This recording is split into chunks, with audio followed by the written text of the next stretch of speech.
This is Steve Ridgel, and there's Remy down there. She comes in to record with me a lot. Um, One of my videos not long ago, we talked about my position on Christians and alcohol, and one of the reasons I don't drink. Now, I want to be clear again. Let me remind you what I said then. Drunkenness is a sin. Drinking wine is not.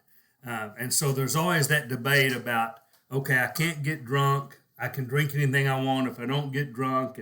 But I express the opinion that we don't drink anywhere because we work with a lot of alcoholics. We've seen a lot of damage done by alcohol. I've seen a lot of Christians whose walk has been horribly impacted by their battles with alcohol. And so we never want to influence anyone to drink. So we don't want anyone to say, well, I saw Steve and Marcia, I saw them taking, even if it was just a glass of wine, and then to say, so it's okay for me to drink, and their one glass of wine becomes a mixed drink, becomes a 3 day blackout. And so, but a few people have objected to that on this grounds. I have a right to. You can't expect me. I don't get drunk. I can drink, so you can't expect me. It's not fair. I have a right to.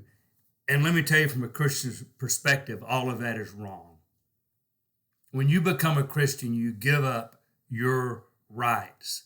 That thing about, well, just because it may make them to sin, that's not on me, and I can do, I can take, I can have, I can drink because I don't get drunk. You see, as Christians, we're all interconnected.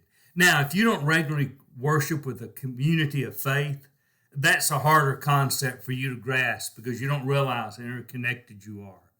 But if you're an active member of a community of faith, you know how important you are and they are to you. And you know a lot of people who may struggle with different things. And so you watch yourself because you want to help them.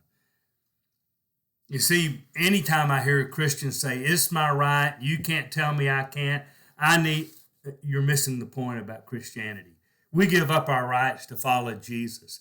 Even the thing that's really popular in our culture, my body.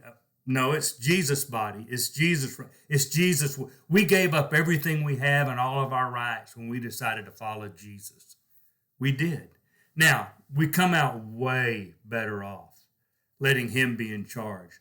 But I don't have a right to do something that might harm my brother. I don't have a right to do something that's okay for me if it may impact him negatively.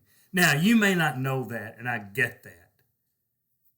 But when you know, and that's one of the reasons I was talking a minute ago about how interconnected we need to be.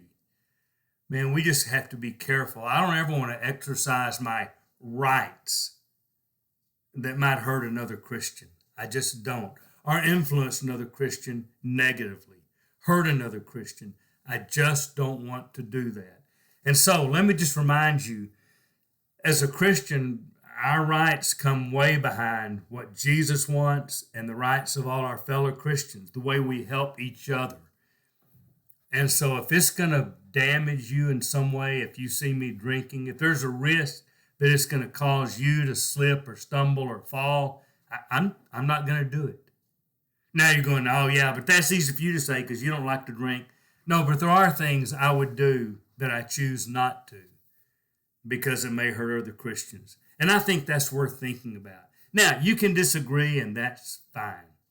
I'm just going to tell you my conviction is, as Christians, we belong to each other, not to ourselves. This is Steve Ridgel, trying to live in a way that helps you too.